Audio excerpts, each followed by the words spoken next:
안녕하세요. 이슈이스타 오늘 순서 시작합니다. 미국은 바로 내일 땡스기빙, 추수감사절을 앞두고 말 그대로 민족 대이동이 이루어지고 있습니다. 지난해 어느 나라 때문에 일어난 땡땡 사태 때문에 말 그대로 미국의 모든 것이 마비된 상태로 잃어버린 1년으로 여행도 못 가고 일가 친척 못 만난 미국민들이 고고 외치면서 자동차로 비행기로 여행을 떠나고 있는데요. 아무튼 저는 이번 연휴에도 단촐한 추수감사절 보내려고 합니다. 댓글로나마 방송으로나마 여러분과 함께 추수감사절 인사와 온정 나누고 싶습니다. 여러분들 행복한 땡스기빙 보내시기 바랍니다. 인사는 인사고 오늘도 수다 한번 떨어봐야겠죠. 첫 주제는 며칠 전 발생한 사건에 관한 소식 전해드리겠습니다. 위스콘신주에서 발생한 때이른 크리스마스 퍼레이드를 SUV가 덮쳐 5명이 숨지고 47명이 크게 다쳤는데요. 그중 1명이 목숨을 잃어 총 사망자가 6명으로 늘었습니다. 목숨을 잃은 6명 중 3명은 할머니들이었고 8살짜리 소년도 포함됐습니다. 사건은 지난 21일 오후 4시 39분쯤 위스콘신주 밀워키 교회 워키쇼의 대로에서 크리스마스 행진이 열리던 중 SUV 한 대가 속도를 높이며 바리케이드를 넘어 사람이 있는 행렬 속으로 돌진하며 발생했습니다. 목격자는 차량이 9살부터 15살 소녀들로 구성된 행진 안무팀을 덮쳤다고 진술했는데요. 끔찍한 사건의 위스콘신주는 아직도 충격에 휩싸인 상태입니다. 특히 미국 최대의 명절인 추수감사절 나흘 앞두고 발생한 사건 현장은 거대한 재단처럼 조화 선물, 숨진 아이들이 사랑하던 장난감들과 그들에게 바치는 편지들로 가득 찼다고 합니다. 아직까지 목숨이 위태로운 어린이 부상자들도 10명 가까운데요. 저를 포함해서 여러분들의 기도가 절실한 때입니다. 도대체 그런 천인공노할 범행을 저지른 극악무도한 범인이 누굴까요? 무슨 테러도 아니고 말 그대로 정신 빠진 전과기록 수두룩한 그쪽 사람이 저지른 범행이라고 밝혀졌는데요. 용의자 데럴 브룩스 주니어라는 인간에 대해서 자세히 한번 파헤쳐 보겠습니다. 현장에서 체포된 용의자는 데럴 브룩스 주니어는 39살로 수차례의 전과 기록을 갖고 있는 흑인 래퍼로 알려졌습니다. 이 인간, 퍼레이드를 덮칠 당시 차 안에서 샌드위치 처먹고 있었다고 합니다. 이 인간 소셜미디어를 언론에서 까보니까 완전 그쪽 성향의 리튼하우스 판결에도 불만이 많았고 당연히 반트럼프에다가 백인들을 극도로 증오하는 인간이자 자칭 흑인 민족주의자이셨답니다. 지금 현재 네바다주에서 체포영장 나온 상태이고요. 죄목은 15살 미성년자를 임신시킨 혐의입니다. 백악관이 이 끔찍한 사건에 대해서 주시하고 있다고 밝혔는데요. 이 용의자에 대해서는 침묵하고 있어서 또 비난이 거셉니다. 엊그제 풀려난 리튼하우스가 정당방위로 2명을 사살했을 때는 단 이틀 만에 바이든이 성명 내고 그 소년이 백인 우월주의자였다. 이게 말이 되냐 하면서 거품 물었는데요.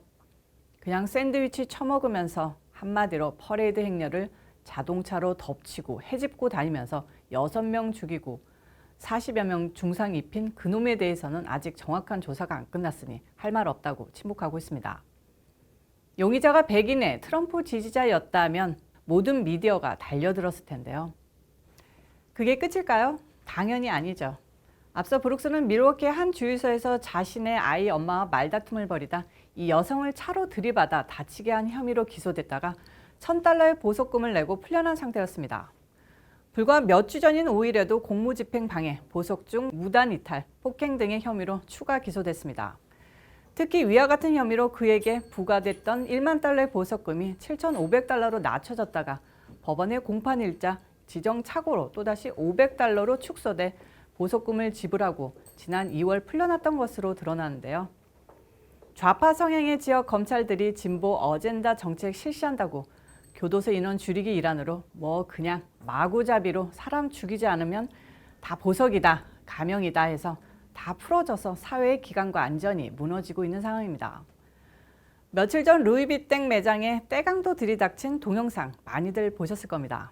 그 체형만 봐도 딱 어느 부류 인간들이구나 답 나오는데 다 이런 인간들이 저지른 짓일 것이라는 게 미국 국민들의 솔직한 생각입니다. 여기에 더해서요. 이번 용의자에 대해서는 미디어와 좌파 성향의 위스콘신 검찰 측에서 알아서 변호를 해주는 분위기라 미국이 들끓고 있습니다.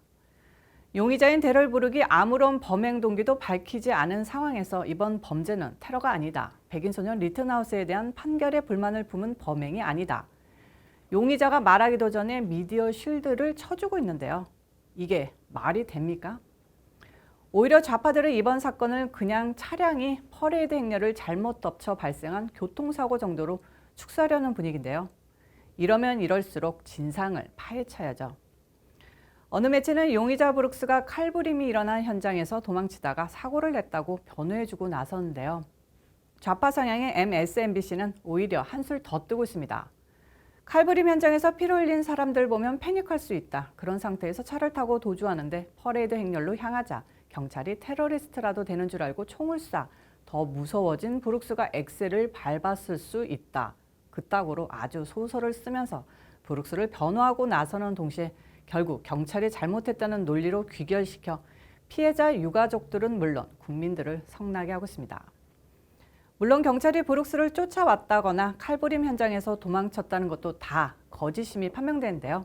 저도 아주 어이가 없는데 그쪽 매체들은 다들 왜 그러고 사는지 모르겠습니다. 정말.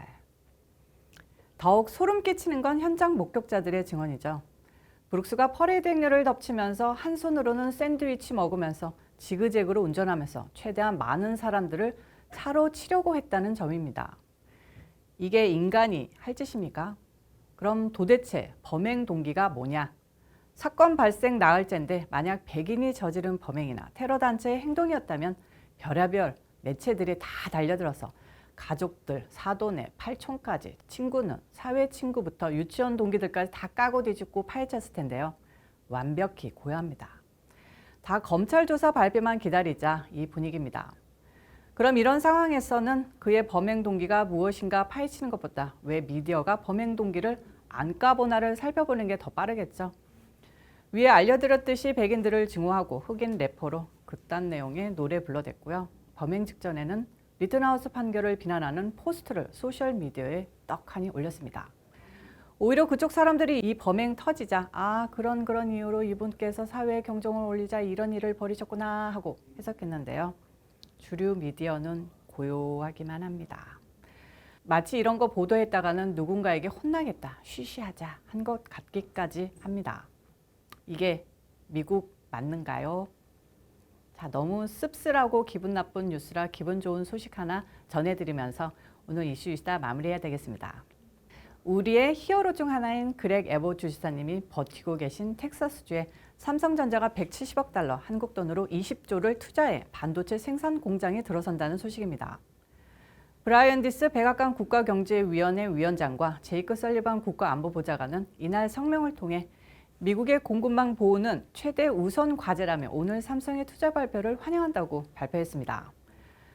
바이든의 치적으로 돼서 심통나기는 하지만요. 미국과 한국에는 좋은 뉴스죠.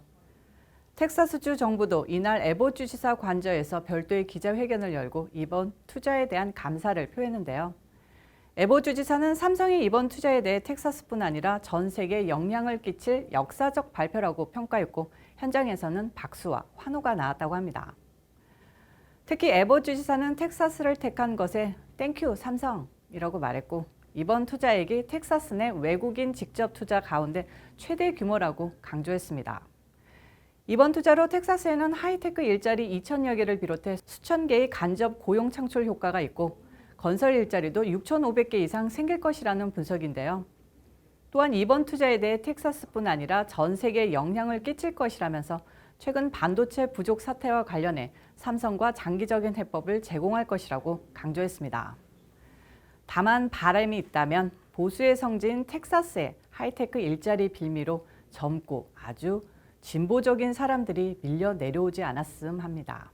그쪽 전략 이미 우리는 파악하고 있어서 경계를 늦출 수는 없는 거죠. 오늘 이슈이슈다 여기까지입니다. 시청해 주셔서 감사합니다. 그리고 어제 제가 마지막 멘트에서 할 말 까먹었다고 했더니 궁금해하신 분들이 몇 분 계셨는데요. 별거는 아니고요. 제가 다행히 냉장고에 전화기에 둘 정도는 아니어서 천만다행인 것 같습니다. 어제 제가 말씀드리려고 했던 것은 저희 채널 구독자가 70명 정도면 3만 될 것 같습니다. 주변에 더 널리 소문 좀 내주시고요. 실명 아니야? 7주. 저희 채널 구독자가 곧 3만을 다가서고 있는데요. 주변에 좀 더 널리 소문 좀 내주시고요. 3만 되면 제가 오랜만에 축하 영상 내보낼 겁니다. 기대해 주시고요. 이달 안에 3만 넘어가도록 노력 좀 모두 해주시길 바라고요. 오늘도 잊지 말고 좋아요, 구독 꾹꾹 눌러주시고요. 저는 또 다음 영상에서 찾아오도록 하겠습니다. 빠이.